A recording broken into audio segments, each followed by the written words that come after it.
Hey everyone, welcome to Nightswood Gaming. Taking a run at a video for the first time in a while. Thanks for tuning in. Taking a crack at Total War Warhammer 3 today. Fairly new game. I've been playing around with this for a couple of weeks now, and I wanted to show you guys what it's about. So at the moment there's only one campaign mode, which is this. I will be quiet and let you watch the intro video.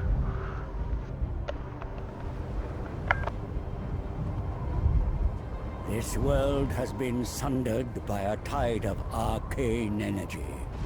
The winds of magic churned into a maelstrom. The Tome of Fate drew me north to find out why. It guided me to a distant fortress steeped in blood. A battle was fought there. Though long over, the spirits still lingered. In the shadow of a broken portal, the trail ended. It was here the tome conversed with the dead. They told of Urson, the bear god of Kislev, lost in darkness. A noble prince ventured to save him, yet he strayed from the path and was corrupted by chaos. Savior became executioner. A single shot, bound in faith forsaken, pierced Urson's heart. And so the bear god roared. The tide that broke the world. Spirits, where lies Urson now? Is he here? In the north. Beyond the maelstrom, in the realm of chaos, in the forge of souls. Is he alive? Wounded and dying, imprisoned in shadow. What shadow? A demon's? A master of the dark.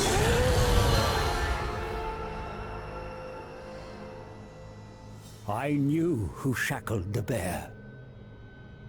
Belacor.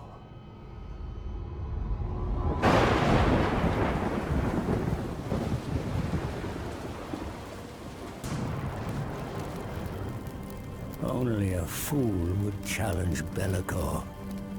And yet, the power of a dying god, there is no greater prize.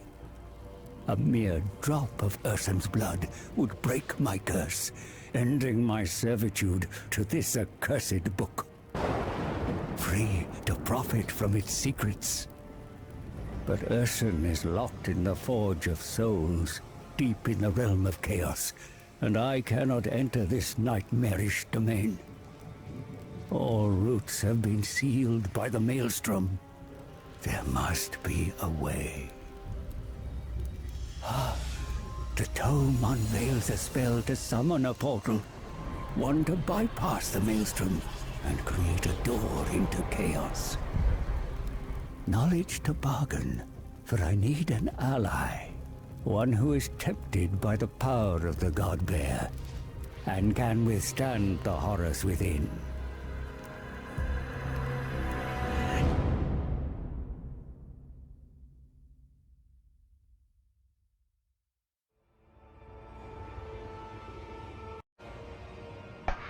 So yeah, that's where we're at. One furry boy needs a saving, or a killing, depending on who you're playing, or an eating. But we're going to go with Kislev first, just because they follow on directly from the prologue. I'm not going to show you guys the prologue. It takes ages. The storyline's cool and all, but it takes ages, and it really micromanages you through the first couple of battles to the point where it's almost face-deskingly irritating. So I'll skip that for now. If you want to play the prologue, get the game. It's worth it. Anyway, so we're going to be playing as Kislev, who I realise most of you probably aren't familiar with. The long story short is that, think like the Night's Watch from Game of Thrones kind of deal. They live in the frozen north of the world, and they are basically the first port of call for any demonic or otherwise horrible thing trying to invade the sort of human lands and the lands to the south. So, as it says here, Zareno Katerin Bokar, the Ice Queen of Kislev, known as one of the most powerful Ice Witches to have ever lived. From the icy fastness of her capital of Kislev, the Ice Queen rules her land with an aloof majesty. Her power is said to come from the very motherland itself, its frozen peaks and bleak tundra giving her a mastery of ice magic. So she's pretty cool. You can also play as this fella, Kostelin of the Great Orthodoxy. He is kind of their chief religious fellow, I gather. I'm not huge on the lore here. I have been meaning to buff up, but I haven't got around to it yet because I've been playing the damn thing. So anyway, the faction effects. Here we gain a special currency called Devotion from successful Frostmaiden hero actions. We gain +6 control, which is nice. That'll stop rebellions. We get a +3 recruit for Frostmaidens, and we have Ice Court trading duration of -2 turns. So essentially we get Frostmaidens better and quicker. Her personal effects for her army are -6 corruption in whatever province she's in, which is super helpful because the map gets flooded with corruption. The 50% upkeep for Ice Guard units is insane. It actually makes Ice Guard cheaper than the regular, just basic Kossars, which is just disgusting. That's, by the way, once you've combined it with some talent points and a few other bits and bobs. But even by itself, that's crazy. And a miscast base chance of -50% as well, so that's really groovy. She starts here on the map, so kind of mid-south-ish kind of area. For those of you unfamiliar with the game, this area is inaccessible except for special portals that spawn. We'll get to that down the track. So it's just the rest of this kind of area here. If you've played Warhammer 2, this looks sort of deceptively small. That was my first impression on opening it. But yeah, it's really not. It's actually, yeah, pretty awesome. So I've got the advisor guy with the magic book set to minimal, but he does still pop up every so often, so yeah, apologies for that when he shows up. I've got the battle settings set to unlimited, just because I find that the time limit on battles, even set to 60 minutes, can be a bit arbitrary, especially in this game where you need to do lots of micromanagement and sort of messing around, particularly on the harder modes. So let's get into it without any further ado. I'm playing on Legendary Battle difficulty. This means that I can't manually save the game, and I can't order issues in battle if the game is paused, so everything has to happen in real time. And it's set to very hard battle difficulty, which is like in Warhammer 2, and Warhammer 1, I think. Yeah, it's been a while. There is no legendary battle difficulty, but very hard ostensibly is no harder for having the campaign set to legendary difficulty, but it does make it harder in sort of sneaky ways. So the computer will have higher ranked units, for example, than they would on very hard campaign difficulty. So legendary does inadvertently make battles harder, but there is no legendary battle difficulty because they just have to outright give the computer insurmountable levels of cheating. As you will see, it basically, in a lot of ways, a lot of factions already have insurmountable levels of cheating, as you'll see. So anyway, without further ado, let's get into this. There's another cutscene that introduces this particular faction, so I will close my noise hole again and let you have at it.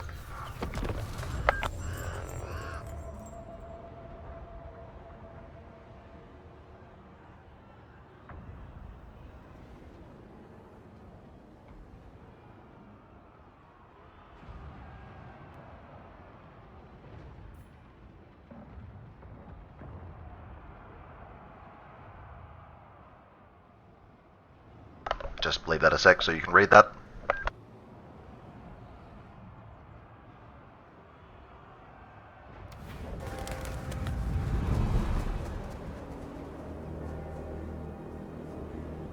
A nation in mourning. False news has arrived before me. They believe Ursun is already dead. My proposition will require a delicate touch. I speak the truth. Your god is not dead. He lies in the realm of chaos, a captive of the Shadow Lord. It is no lie. For one drop of Ursun's blood, I can help you save him. Choose your last words wisely, old man. Through your bloodline, You and the bear are one. See past your grief. Search your heart. Her son is alive. He speaks the truth. He speaks the truth. Silence! We have lost what is most precious. Many say I am at fault, that I no longer have the right to sit on this throne. So I stand. I stand with my people, all of you. And if it comes to it, I shall die with my people. We have been blinded by grief. Ursun lives, and while he fights to draw breath, we fight for him! For Ursun! For Kislev! For Ursun! For Kislev! Ursun! Kislev! Ursun! Kislev! Ursun! Kislev! Kislev marches north, into hell.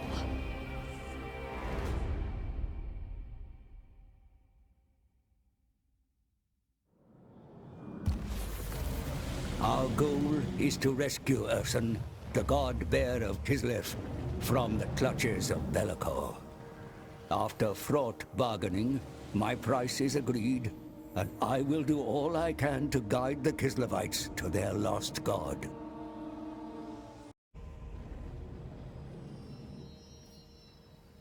Come then, before I change my mind and cast you into the ice. Advise me. Your Highness, there are enemies close by that threaten your throne. If we are to save Ursun, they must be dealt with first. The Maelstrom has forced Northmen, worshippers of the Dark Powers, into Kislev lands. They have taken Gazlev. Slay the trespassers. These incursions and the endless winter have sown doubt in the subjects of your burgeoning reign. Followers of the Great Orthodoxy resent your rule. Pacify such malcontents through diplomatic means or martial might. Kostaltin, the supreme patriarch of Ursun's cult, is the instigator of this rebellious feeling. He must be dealt with. If left to fester, it shall cause a schism from which Kislev will never recover. Fortunately, there are allies to be found on our borders, to the west and south. Foster alliances with the Empire, and those Kislevite tribes who have always been loyal to your bloodline. There is much to do, Your Highness, if the motherland is to be secured and your god saved. Let us begin.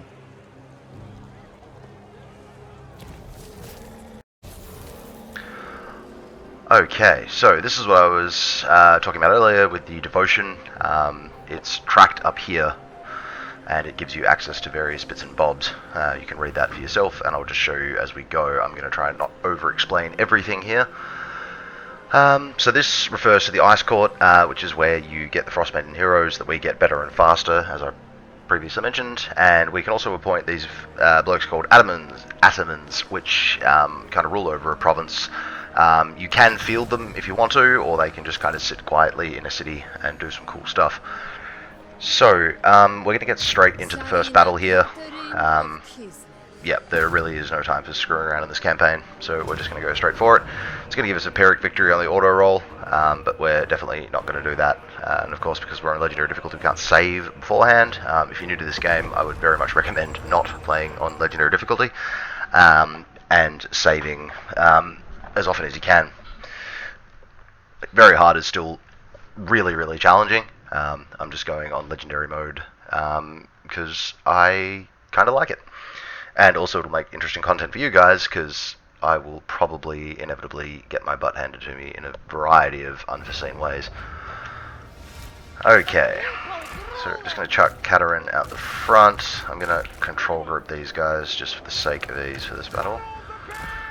Spread them out in a line like so. Yeah, that should do us. keep them back a little bit. The idea here is to try and slow down as much of the army and distract them with Katerin and bring him back towards our firing line, while we use the Snow Leopard and the Winged Lancers to hunt down the Warhounds first, because they're the fastest and most annoying problem. Do not disappoint Ursun. And then we'll send them after whatever else we can find. Get a slowing spell off nice and early there. Alright, they should be able to take down those Warhounds without too much trouble. I probably won't really use Ice Maiden's Kiss. I'll use it just to show you its effect. Yeah, as you can see, it doesn't really do a whole lot. Man, the graphics on this game are really nice. A lot of detail on those models. Oh, no you don't, Megatron. I was hoping to have completely broken them, but it's alright, you can't win them all. Get another slower out. Their lord's following Katerin straight to a ballistic death, which is really helpful of him. If he could just keep that up, that'd be great.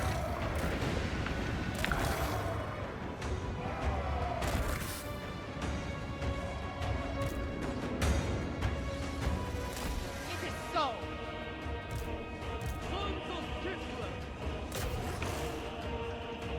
For the people. Karina Katerin. Yeah, they're starting to rally, which is not as good. Repositioning.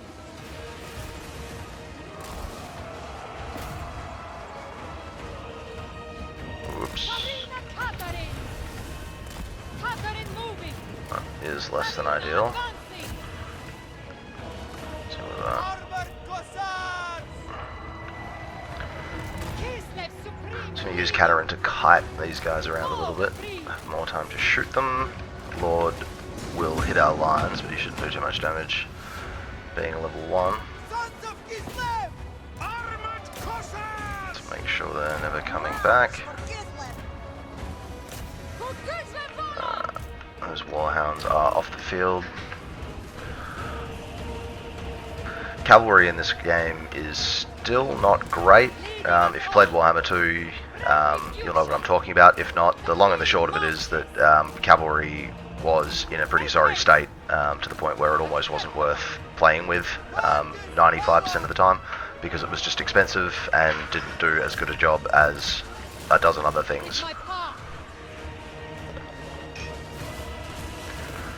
Okay, this battle's pretty well won. And I'll just wait until I see what's going on over here. Slow them down some more. Yeah, there we go. I'm going to put it on fast mode, just so we can try and rack up some XP from getting some extra kills on these guys. If you're not familiar with the mechanics of the game,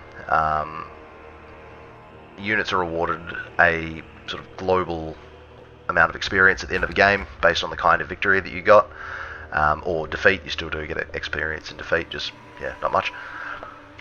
So especially in the early stages of the game, if you are playing on the very hard difficulty or the legendary difficulty, it's advisable to kind of cheapskate it a little bit and try and let your units rack up some extra kills, like so. On the easier difficulties, you could have played this battle very, very differently, and just kind of chucked everything in a line, like so, basically as I did, but you wouldn't have had to have worried necessarily about splitting the units up. You could have just sort of taken them in a block, and then sent these two units in at the side here and just smashed them, and they would have broken and run. On the harder difficulties, if you want to avoid taking massive casualties in a battle, you kind of need to mess them around a little bit. And you kind of need to avoid taking massive casualties in a battle, as you'll see, because you don't get a lot of time to heal up on this campaign. So 2 losses for that is really good. Anything under about 20, I'd say, or 30 even, and you're laughing.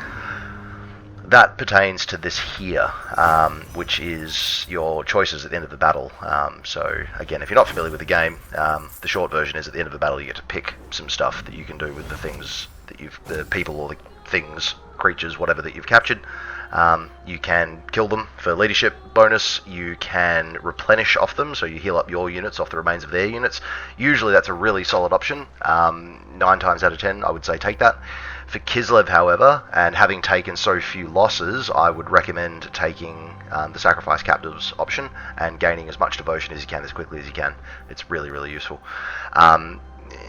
Look, Pardon Captives can be okay if you know that you're going to get a couple of turns to heal up, and thereby bypass the negative effect of that lowered casualty replenishment rate. I mean, it's only for a turn, but in the wrong circumstances, it really, really can cause you a lot of headache.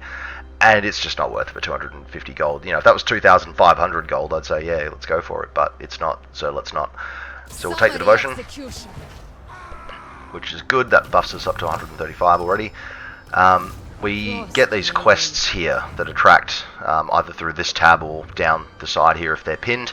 As we complete them, we will get cool stuff. Money and devotion and magic items and a follower in this case. We get a free Frost Maiden of the Tempest lore, which is really handy because Tempest is just better than Ice. In my opinion, Ice has some really cool utility on it, but if you're looking for just Frosty McDeathkill, Tempest is ironically better than Ice. Okay, the talent trees, if you're familiar with Warhammer 2, are pretty much the same. They're just not specky coloured anymore, so you don't sort of have the blue tree, the red tree, and the yellow tree, and then the misc tree. They all basically do the same thing. They just took away the colour coding. So for now, look, from what I've read about this, a lot of people are opting to go either in the Ice Magic tree for Katerin, or this kind of army buffing tree. In my experience, again, I've been bucking around with this one for a couple of weeks, you can get away fine with the bottom tree to start with, and the big attraction down here for me is Lightning Strike. If you're not familiar with the game, the short version is this allows you to break up multiple enemy armies into single armies. Thereby, you can go in with one really strong army against 10 enemy armies and just fight them one at a time. Which, as you saw in the last battle, if you can do it with low casualties, you can just chew through an enemy faction's armies using Lightning Strike if they happen to be besieging you somewhere, or if they're all just clustered up about to power one of your allies down. Because rescuing your allies is really important in this campaign as far as I can tell. The other big attraction is the Quartermaster, which with 3 ranks in it will give me 9% reduced upkeep for units in Katerin's army. And then once we've got 4 ranks or 4 points spent here, we can then get Renowned and Feared, which is just kind of a global improvement. So we get a further 8% off our units for this army. We can move further. Enemy heroes have our heroes have a higher chance of wounding enemy heroes that are attacking. Enemy heroes have a negative 10% chance against anything in this army, and anything that this army recruits also gets an extra rank when it starts. The level cap in this game is 50 as opposed to 40 in the last game, so we can actually get Logistician as well for an extra 6% replenishment rate. I'm still kind of umming and ahhing if it's worth that. I've taken it sometimes, I haven't taken it other times, and yeah, I'm still kind of on the fence. Again though, with 50 talent points, it's probably safe to say that you can get everything. Okay, so we want to move as closely as we can without marching into Kislev. We can hit Kislev any next turn anyway. We've got more than enough movement range, so there's no point in marching. If you are feeling a bit balky, and if this is your first time kind of playing through, it's not a terrible idea to recruit just a throwaway boyar here. You can afford it, barely, but you can do it. You can recruit a boyar here, click his movement range over here, and he'll move to like there this turn. And then you can recruit a couple of units, march them over, and you can hook up with Katerin like turn 3-4 before you besiege the city of Igorov, which is there. Can't see it yet, but we'll get there in a sec. So I'm not going to do that because it is very possible to do this with just Katerin and just sort of recruiting on the fly. and I'll show you what that's about. And it's just a little bit easier on the economy. So, but if you're a little bit uncertain on the battles, I would recommend probably picking up another lord. But yeah, as you'll see, it is doable the other way. So first things first, I'm not going to walk you guys through everything here because it'll take all day. So I'm just going to get rid of this building. At the moment, we don't need to be able to recruit anything from here. We can make do with just the basic cheapest unit for now, which, as you will see, is a running theme. A lot of the really good units we want are available as of level 4. So once the city hits level 4, we can get onto getting things like more Ice Guard, Little Grom, pretty handy, and yeah, the Tsar Guard if you're into them. Personally, I don't think they're necessary really, but I could be very wrong about that. We'll wait and see. So in the meantime, we just want to grow this city as much as we can, as quickly as we can, and we also want to build as many of these orthodoxy buildings as we are able. That will give us devotion, the special currency. It'll give us control, which will stop rebellions, and it will also take down chaos corruption. The other important thing I haven't mentioned for those of you that don't actually have the game yourself, devotion is linked to this. This is the Motherland panel, where we can use invocations for a certain amount of devotion. That increases as the game goes on, as you take settlements and etc, etc. It does reset down to cheaper once you sort of hit certain points. So these give us all sorts of specky bonuses. We'll be using that one next turn.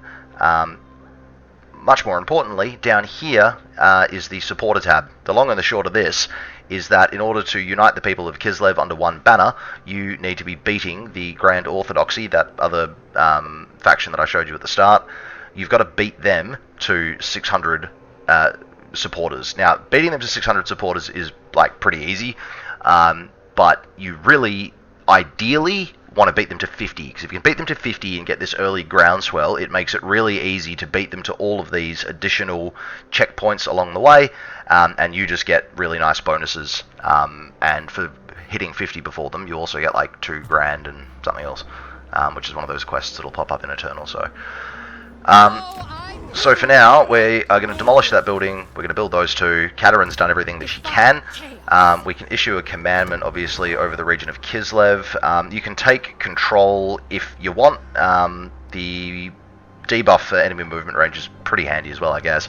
But I am going to go money, because that is probably the thing that I've had the most trouble with in this particular campaign, is just having a decent income. Like, a treasury is fine. Yeah, you can stack ridiculous amounts of cash through various other means, but I really detest running negative economies in this game. I like to have green numbers here, not red numbers. Even if they're not like massive green numbers, just anything green is good as far as the economy goes. So we'll just end turn. We won't be able to see much going on in the world around us because it's like literally the second turn. I'm going to build this here now. That will just give us some extra money to kick around, which is awesome. We'll pop this right here. So what is going to happen with this is that every time one of our characters gains a rank, we're going to get a supporter. It's also going to give us 20 growth just globally for all of our cities, and we're about to take Kislev, so that's going to be really handy for growing that. And it's also going to give us that additional 8% replenishment rate for 10 turns, which, as I have already mentioned, is really useful because we don't have a lot of time to sit around. So we're going to pop that now. Now that's going to give us a low amount of devotion, which can cause random chaos armies to spawn in and around your territory. They seem to pop pretty well on Katarin though, and it's really handy because beating said chaos armies gives you money and experience and the chance of magic items and so on, but it also gives you supporters, as does fighting any kind of chaos or chaos affiliate. So we're going to get supporters from this battle regardless, I think.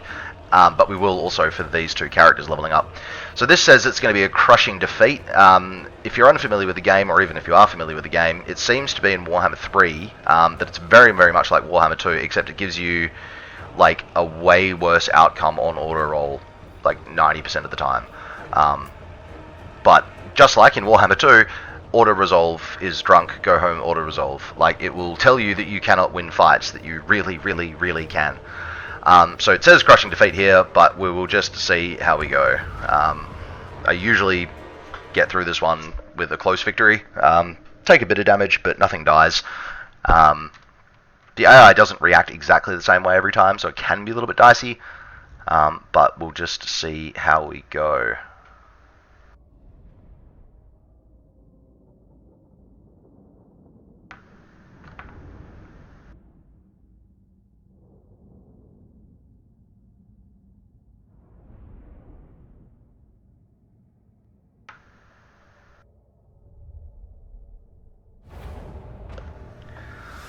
Alright, so sieges in this game are a lot more complicated than they were in Warhammer 2. In Warhammer 2, if you never played it, you could basically just pick a spot on a wall or against a wall.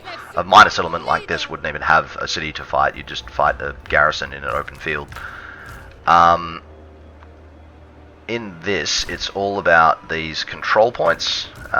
These are these red things that you can see on the map here. And obviously overlaid on the world. So essentially, if the defender of the city holds those things, they can build siege towers and walls and all sorts of other nasty stuff. We've got two ways of winning a siege. We can either capture all these control points and hold them against the enemy, or we can just kill and break everything. We're going to go with a bit of a hybridized approach here, because we're going to take this control point and maybe this one. But the most important thing for us in this game is just stopping them being able to build the towers, because they will shred our units at this point. Once they've got a little bit more experience and they're a bit tougher and stuff, they can sort of weather it a little bit, but at the moment they will absolutely butcher us. Okay, so the other thing here, it's really important to like set your units up properly in this game. You can't just kind of chuck them wherever. Especially on the harder modes. So the Ice Guard are actually really quick on foot compared to the Armored Cossars, which I guess makes sense with the armor and all. So we're just going to do that so that they can file through this city quick smart and start capping this control point. Because these units are hidden in the forest, and because we've left poor old Horsies and Kitty over here, the enemy is going to deploy pretty much everything here, thinking that we've got our units hidden in the woods or something. The AI is a lot harder to trick in Warhammer 3 than it was in Warhammer 2, but it is still very doable. You just got to get a bit creative. So they are, as I said, deployed everything over there. Because I've got legendary difficulty on, I'm limited to how far I can pan to show you guys stuff. The camera is like anchored to units, so you can only see so far from your nearest unit. Yeah, so as you can see though, they've deployed like pretty much everything over there, which suits me just fine. So we're going to chuck the Armored Cossars there and there, and we're going to chuck the Ice Guard like there-ish. Actually, that one might be a little bit close. That'll do. And I'm going to put them like there. Yeah, so I've trialed and errored this one a little bit. There is a bit of terrain here. I'm not sure if it's like working as intended or if it's a bit buggy, but essentially if you put your Armored Cossars even a little bit back, like there-ish, there's this weird blind spot that they can't shoot over into this square, and that really doesn't work for us, because the whole strategy here is to cap this square early with the heroes and the Lord. And what is he doing? Oh, okay, thank God. I thought he was going to go down that way. That would have been really awkward. That would have ruined my whole plan. So the idea is that we bait everything that he's got, one at a time or two at a time, into this square, because they'll try and recap it. And in the meantime, they can't build this tower, and we can just shoot the living daylights out of anything of theirs that comes into this square. But because the universe is cruel and unfair, and because this game is really, really difficult, they are not doing the thing that they have done the last like 5 or 6 times that I've done this, which is just really, really inconsiderate of them. But I do believe this might actually work in our favor, because if we then put them there, not only can they cap, but they can deal with any incoming. Oh lord. Okay, yeah, so this is like a really good lesson actually for Warhammer 3, especially on the harder difficulties. You can plan all you like, and you can practice something until it comes out of your nose, and then the game can just laughingly do something completely different because it hates you. So that's kind of what's happened here. So that tower is now shooting at our ice guard, which is really, really less than ideal. But we can get them destroying it, that's okay. These guys can start blazing them to death. Likewise there. Get these guys in to catch that so that they can't build a tower there. Okay, that's weird. That unit is literally just standing there trying to recap against us and getting the absolute daylights shot out of them. So that's fun. Alright, just gonna drop that slowing spell there. Oh, this is already not going that great. Alright, that's cool. This is fine. This is fine. Let's get these guys up here. Alright, that tower's dead, so that's something. Let's get Katerin in there.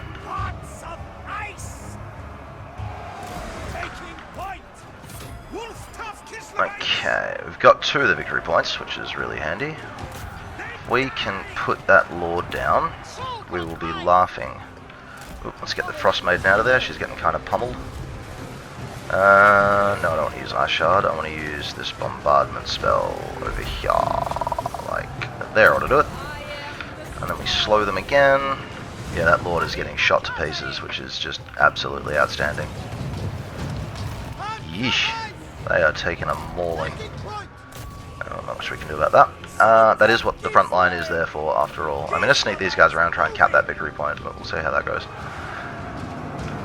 Yeah, so as I said, the game's already kind of made a mockery of how this has gone the last like dozen times that I've done this, which is pretty typical of Warhammer, to be honest.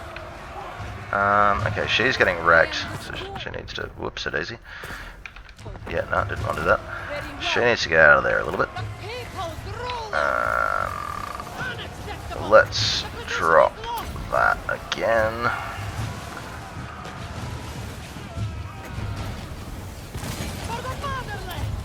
Get that slow happening. Oh dear, that's not ideal. Okay, so this has gone really differently, but it's also kind of not terrible because they've really thrown everything at this square here. And even if we take some pretty brutal casualties, we should be okay. Because we've got a little bit of time to recover in this territory, because it's going to take us... Oh, hang on. Oh no, that's very bad. Oh dear. This is what I get for talking when I'm trying to game. That's alright. Spells shit anyway. I mean bad. It's bad. Alright. These guys are getting wrecked, so let's get them out of there. Go team distraction. They rebuilt that tower. There's not really much I can do about it. Alright, let's get the other ice guard up here. I was intending to keep them in reserve for a little bit longer, but oh well. Okay, this is the awesome thing about Kislev. Because their troops are hybridized, like our archers, our ice guard, which are like the best archers that they have to offer, are actually beating that lord in combat, which is just disgusting. Like, yeah, try that with blue horrors or I don't know, anything. It's not like a dwarf.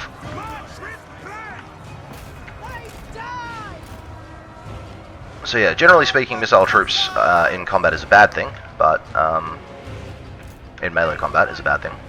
But Kislev kind of make it work for him, which is kind of cool. Alright, so this has been pretty bad in terms of casualties. I reckon we'll probably end up with maybe even a Pyrrhic victory out of this one. But again, like Warhammer 2 and Warhammer 1 before it, I think. Honestly, I don't really remember much about Warhammer 1. I think I like deleted it from my brain the day that Warhammer 2 came out. And I've kind of gotten the same way with Warhammer 2, to be honest. So anyway, trip down memory lane complete. Ooh. Okay, let's get rid of them.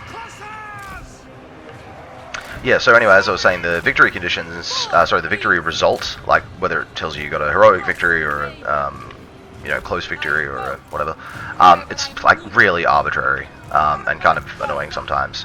It's like, yeah, I lost, 4 guys to their, 700. And they're like, best I can do is close victory.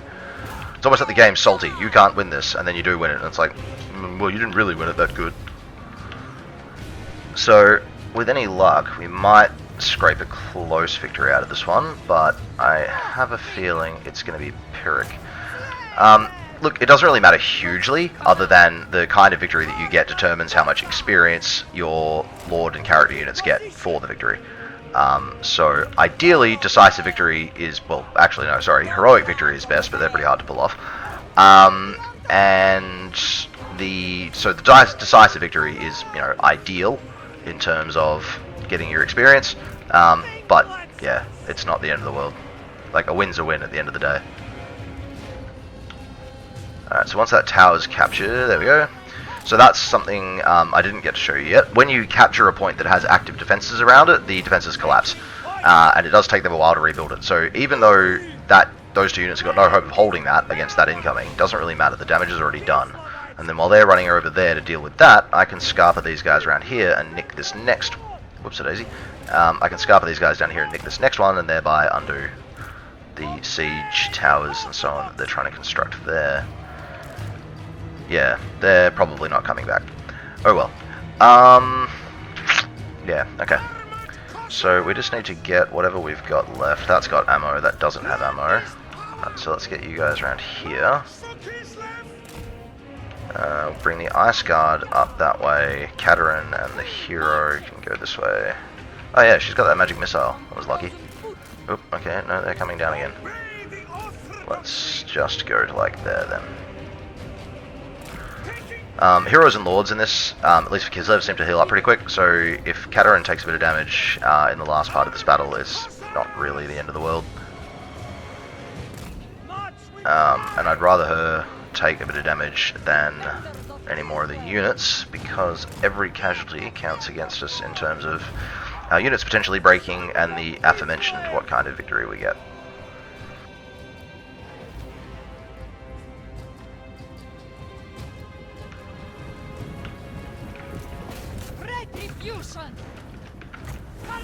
Whoops.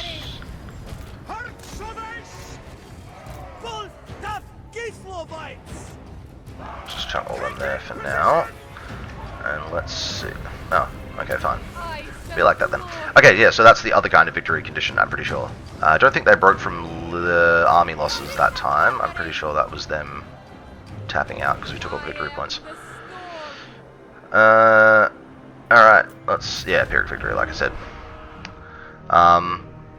Look, could redo that and juggle it around a little bit, but the reality is that if you are watching this to get an idea of what Warhammer 3 is like, this is a pretty good indication. It's really, really hard, and it's really difficult to pull off the heroic and decisive victories and so on, especially early game, especially on Legendary, especially with Kislev. If you want to go and smash things to a pulp, play Khorne. Those guys are ridiculous. Okay, so we have taken the city of Kislev, which is just peachy. As you can see, that's given us a follower there, which is handy. Because of the level up here. What am I doing? Yeah, we'll take that one first, so that buffing her army up is a little bit cheaper. So we're going to grab 2 of these archers. And we are going to put... You don't want to spend too much money here early on, but I am going to put in the Hallowed Wood. Gives us extra replenishment rate, gives us extra ambush chance in this province, or this area. Gives us corruption. It will affect farms, but we're not going to have any of them for a while. But it also gives us devotion, but mostly for the casualty replenishment rate, and the devotion is what we're building that for. No other money that we can spend this turn. On Legendary difficulty, it's pretty difficult to get, now that I've said that, it's usually quite difficult to get trade agreements this early, but Ostermark appears to be going for it. Okay, they're not going to give me that much, so let's try 100 gold. Okay, let's try 80 gold. The reason I'm not even sure that's worth it, really. Yeah, okay, no matter. Let's get rid of that. If you can or if you have the patience, and you can sit here and be bothered strategies for victory. niggling around with this stuff, you can get a little bit of money out of people for like treaties that they would have just offered you otherwise. But I don't want to bore everyone to death, so I will not worry about that too much for now. Okay, so that's the end of turn 2. Did I forget anything? No, I don't think I forgot anything. Alright, let's go. So the end turn's going to go really quickly for a while, even though there's 105 factions in the game, ostensibly. Yeah. We don't know barely any of them, so it just clips over. Okay, so we can't attack Igorov next turn, so what we're going to do is we're going to make sure that we stay on our side of the border there, so we can still recruit, but we want to get as close as we can. Yeah, that'll be fine. And then we are going to recruit 2 more of these units. That's fine. And then we're going to go growth, and we are going to go with devotion, supporters, control, and this unlocks patriarchs. Patriarchs are a hero unit, and they are really, really uber. I very much like them. They're really tough. They've got a heal, an AoE heal, and they can get on a bear, which is just, yep, a win in every direction.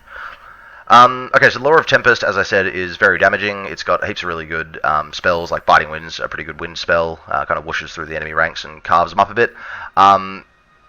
This one, though, is ridiculous. The Hawks of Miska does a ton of damage. It moves around, so it's really hard for the enemy to dodge, which they are very good at doing in this game.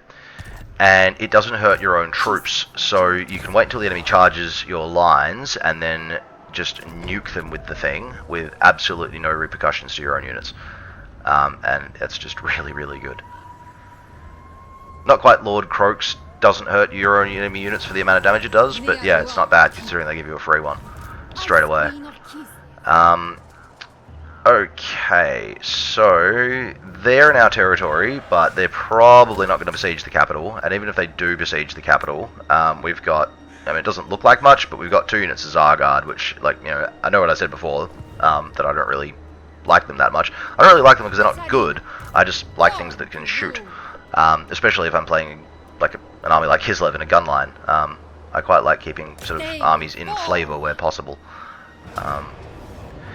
Okay, so this is giving us a valiant defeat, but I really don't think it will be. Once again, the auto roll, yeah, doesn't really know what it's talking about a lot of the time.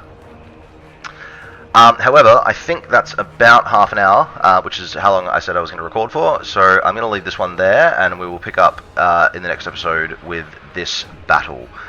Look, thanks for tuning in. If you have any feedback or comments or anything, please put them in the comments down below. And yeah, hopefully see you guys next time. Cheers.